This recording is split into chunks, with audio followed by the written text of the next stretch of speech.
Hi there, let me show you how you can create new audiences or lists in your MailChimp account.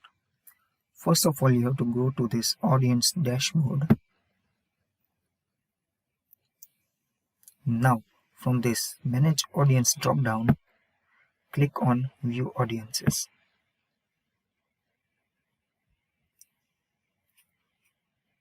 Now, click on this Create Audience. Again, Create Audience.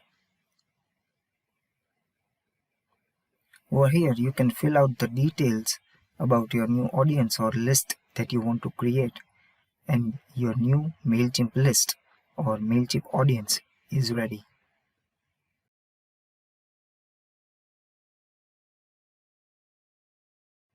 Based on the MailChimp pricing plan that you have purchased, the number of audiences that you can create varies.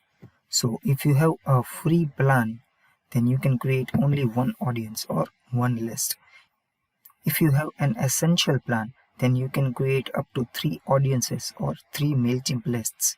If you have a standard plan, then you can create up to 5 audiences or 5 MailChimp lists.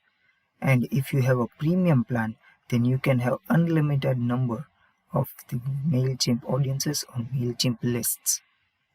To know more about different features that comes with different plans of MailChimp, you can go to this link and find all the details over here. I hope this video was helpful. Thank you.